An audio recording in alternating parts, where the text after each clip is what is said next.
ಈಗ ಒಂದು ಪಾತ್ರೆಗೆ ನಾನಿಲ್ಲಿ ಈ ಬಟ್ಲೆ 3 ಬಟ್ಲಾಗಷ್ಟು ಚುರುಮುರಿಯನ್ನು ತೊಗೊಂಡಿರಿ. ಕೆಲವರು ಇದನ್ನು ಮಂಡಕ್ಕಿ ಅಂತಲೂ ಕರೀತಾರೋ. ಇದು ಬೆಳಗಾವಿ ಚುರುಮುರಿ, ಗಟ್ಟಿ ಚುರುಮುರಿ ಬರ್ತದೆ ರೀ. ಇನ್ನೊಂದು ಉತ್ತರ ಕರ್ನಾಟಕದ ಕಡೆ ಕೊಳೆ ಚುರುಮುರಿ ಅಂತ ಬರ್ತದೆ, ಅದನ್ನಾದ್ರೂ ತೊಗೋಬೋದು. ನಿಮ್ಮ ಕಡೆ ಯಾವ ರೀತಿ ಐತಲ್ರಿ ಆ ರೀತಿಯ ಚುರುಮುರಿಯನ್ನೇ ತೊಗೋರಿ. ಇದಕ್ಕೆ ಒಂದು 2 ಗ್ಲಾಸ್ ಆಗಷ್ಟು ನೀರನ್ನು ಹಾಕಿಬಿಟ್ಟು ಈ ಚುರುಮುರಿಯನ್ನು ತೊಯಿಸ್ಬಿಟ್ಟು ತೊಗೋತೀನಿ ರೀ ನಾನು ಇದನ್ನು. ನೋಡಿ, ಈಗ 1 ನಿಮಿಷ ಆಗಷ್ಟು ತೊಯಿಸ್ಬಿಟ್ಟು ಈಗ ಇದರೊಳಗೆ ನೀರನ್ನು ಹಿಂಡಿಬಿಟ್ಟು ತೊಗೊಂಡಿದ್ದೀನಿ ರೀ ನಾನು.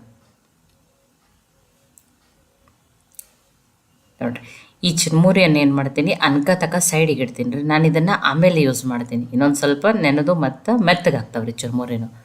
ಈ ಮಿಕ್ಸಿ ಜಾರಿಗೆ ನಾನಿಲ್ಲಿ 1 ಬಟ್ಲಾಗಷ್ಟು ಉಪ್ಪಿಟ್ಟು ರವೆಯನ್ನು ತೊಗೊಂಡಿದ್ದೀನಿ ರೀ. ನಿಮ್ಮ ಕಡೆ ಚಿರೋಟಿ ರವೆ ಇತ್ತಂದ್ರೆ ನೀವು ಡೈರೆಕ್ಟಾಗಿ ಹಾಗೇನೆ ತೊಗೋಬೋದು. ಉಪ್ಪಿಟ್ಟು ರವೆ ಚಿರೋಟಿ ರವೆಗಿಂತ ದಪ್ಪ ಇರ್ತದೆ ಅಂತ ಹೇಳಿ ಈಗ ಇದನ್ನು ಮಿಕ್ಸಿಗೆ ಹಾಕಿ ಗ್ರೈಂಡ್ ಮಾಡಿ ತೊಗೋತೀನಿ ರೀ ನಾನು. ನೋಡಿ, ಯಾವ ಬಟ್ಲೆ ಚುರುಮುರಿ ತೊಗೊಂಡಿದ್ದೀನಿ ರೀ ಅದರಲ್ಲೇ 1 ಬಟ್ಲಾಗಷ್ಟೇ ರವೆಯನ್ನು ತೊಗೊಂಡಿದ್ದೀನಿ. ಈಗ ಇದನ್ನು ಬೇರೆ ಪಾತ್ರೆಗೆ ಹಾಕೊಂಡ್ರೆ ನೋಡಿ, ನಿಮ್ಮ ಕಡೆ ಚಿರೋಟಿ ರವೆ ಇದ್ರೆ ಏನು ಮಾಡಿರಿ, ಡೈರೆಕ್ಟ್ ರವೆಯನ್ನೇ ಹಾಗೆ ತೊಗೊಂಡ್ಬಿಡ್ರಿ. ಈಗ ಅದೇ ಮಿಕ್ಸಿ ಜಾರಿಗೆ ಆ ತೊಯ್ಸಿಟ್ಕೊಂಡಿರುವಂಥ ಚುರುಮುರಿಯನ್ನು ಹಾಕ್ತಾಯಿದ್ದೀನಿ ರೀ. ನೋಡಿ, ಕೆಲವೊಂದು ಕಡೆ ಇದನ್ನು ಮಂಡಕ್ಕಿ ಅಂತ ಕರೀತಾರೆ. ಇದಕ್ಕೆ ನಾನೀಗ ಅರ್ಧ ಬಟ್ಲಾಗಷ್ಟೇ ಮೊಸರನ್ನು ಹಾಕ್ತಾಯಿದ್ದೀನಿ. ಸಪ್ಪಗಿರೋ ಮೊಸರನ್ನೇ ಹಾಕಿರಿ. ನೋಡಿ, ಈಗ ಇದನ್ನು ನುಣ್ಣಗೆ ರುಬ್ಕೊಂಡು ತೊಗೋತೀನಿ ರೀ ನಾನು. ನೋಡಿ, ಇದನ್ನು ರುಬ್ಕೊಂಡು ತೊಗೊಂಡಿದ್ದೀನಿ. ಆ ರವೆಗೆ ಇದನ್ನು ಹಾಕ್ತೀನಿ ರೀ ನಾನೀಗ.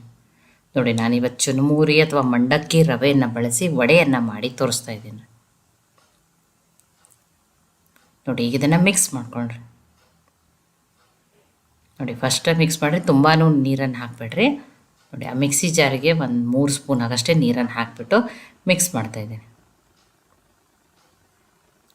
ಈ ರವೆ ಏನಾಗಲಿ ಚೆನ್ನಾಗಿ ನೆನಿಲಿ, ಮುಚ್ಚಿ ಒಂದು 10 ನಿಮಿಷ ಅನ್ಕತಕ ಸೈಡಿಗೆ ಇಡ್ತೀನಿ ರೀ ನಾನು. ಇದನ್ನು ನೆನಿಲಿ ರೀ ರವೆ.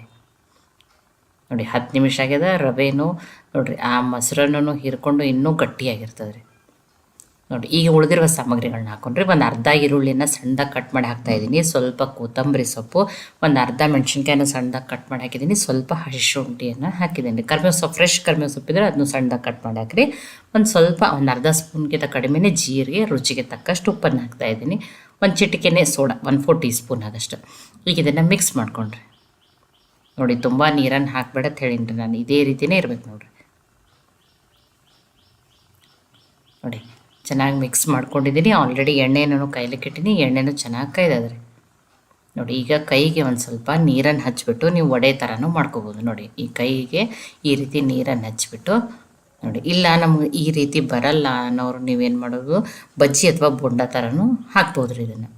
ನೋಡಿ, ಈಗ ನಾನು ಇದೇ ರೀತಿ ಕೈಗೆ ನೀರನ್ನು ಹಚ್ಕೊಂಡ್ಬಿಟ್ಟು ವಡೆಯನ್ನು ಒಂದೊಂದನ್ನಾಗಿ ಎಣ್ಣೆಲೆ ಹಾಕ್ತೀನಿ ರೀ. ಇಲ್ಲ ನಮಗೆ ಈ ರೀತಿ ಎಣ್ಣೆಲಿ ಹಾಕೋಕ್ಕೆ ಭಯ ಬರ್ತದಂದ್ರೆ, ನಮ್ಗೆ ಅಂಜಿಕೆ ಬರ್ತದಂದ್ರೆ ಅಲ್ಲ ಎಣ್ಣೆ ಇರ್ತದೆ ಅಂತ ಹೇಳಿ, ಇಲ್ಲಾಂದ್ರೆ ನೀವೇನು ಮಾಡಿರಿ, ಒಂದು ಬಟ್ಟೆ, ಕಾಟನ್ ಬಟ್ಟೆ ಮೇಲೆ ಹಾಕ್ಬಿಟ್ಟು ಹಾಕ್ಬೋದು, ಅಥವಾ ಪ್ಲಾಸ್ಟಿಕ್ ಕವರ್ ಮೇಲೆ ಹಾಕ್ಬಿಟ್ಟು ಹಾಕ್ಬೋದು. ಇಲ್ಲಾಂದ್ರೆ ನೀವು ಬಜ್ಜಿ ಬೋಂಡ ಥರ ಬಿಡ್ರಿ, ನಡೀತದೆ. ನೋಡಿ, ಬಿಸಿ ಬಿಸಿ ಟೇಸ್ಟಿಯಾಗಿರುವಂಥ ವಡೆ ರೆಡಿ ಆಗ್ಯಾವ್ರಿ ನೋಡಿರಿ. ನೋಡಿ, ಇದನ್ನು ಇನ್ಸ್ಟಂಟ್ ವಡೆ ಅಂತಲೂ ಕರಿಬೋದು. ಸಡನ್ನಾಗಿ ಯಾರಾದರೂ ಗೆಸ್ಟ್ ಬಂದರು ಅಥವಾ ಸಾಯಂಕಾಲ ಏನಾದರೂ ಈ ಮಳೆ ಬರೋ ಮುಂದೆ ತಿನ್ನಂಗಾಗಿತ್ತಂದ್ರೂ ಈ ರೀತಿ ಮಾಡ್ಕೋಬೋದು ನೋಡಿರಿ. ಅತಿ ಕಡಿಮೆ ಸಾಮಗ್ರಿಗಳನ್ನ ಬಳಸಿ ತುಂಬಾ ಟೇಸ್ಟಿಯಾಗಿ ಮಾಡಿದ್ದೀನಿ. ನೋಡಿ, ಅಷ್ಟಕ್ಕೆ ಒಂದು ಬಟ್ಲು ರವೆಗೆ ಇಷ್ಟು ವಡೆ ರೆಡಿ ಈಗ ನೋಡಿರಿ. ಇದನ್ನು ನೋಡ್ರೆ ಇದು ಚುರುಮುರಿಯಿಂದ ಅಥವಾ ರವೆಯಿಂದ ಮಾಡ್ಯದತ್ತು ಅನಿಸೋದಿಲ್ಲ ರೀ. ಇದನ್ನು ನೋಡ್ರಿ ಉದ್ದಿನ ವಡೆಗತ್ಲೇ ಕಾಣಾಗ್ತಾವೆ. ಹೊರಗಡೆಯಿಂದ ಕ್ರಿಸ್ಪಿ, ಒಳಗಡೆಯಿಂದ ಸಾಫ್ಟ್, ತುಂಬಾ ಚೆನ್ನಾಗಿ ಬಂದಿರ್ತಾವೆ. ನೋಡಿ, ನಾನು ನಿಮಗೆ ಕಟ್ ಮಾಡಿಬಿಟ್ಟು ತೋರಿಸ್ತೀನಿ ಎಷ್ಟು ಚೆನ್ನಾಗಿ ಬಂದಾವೆ ನೋಡಿ. ನೋಡಿ, ಎಷ್ಟೋ ಸಲ ಉದ್ದಿನ ವಡೆಯನ್ನು ಮಾಡ್ಕೊಂಡಿರ್ತೀವಿ.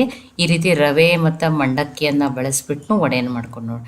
ಸಾಯಂಕಾಲ ಮಳೆ ಬರೋ ಮುಂದೆ ಟೀ ಜೊತೆ ಅಂತೂ ಬೆಸ್ಟ್ ಕಾಂಬಿನೇಷನ್ ರೀ ಇದು. ತುಂಬಾ ಈಸಿ ಇದ್ರಿ. ಕಡಿಮೆ ಇಂಗ್ರೀಡಿಯೆಂಟ್, ಮನೆಯಲ್ಲಿರುವ ಬೇಸಿಕ್ ಇಂಗ್ರೀಡಿಯೆಂಟ್ಸ್ಗಳನ್ನ ಬಳಸಿ ಮಾಡಿ ನೋಡ್ರಿ. ನಾನು ತೋರಿಸ್ತಾ ಇದ್ದೀನಿ. ಹೊರಗಡೆಯಿಂದ ಕ್ರಿಸ್ಪಿ ತುಂಬಾ ಚೆನ್ನಾಗಿ ಬಂದವ್ರಿ.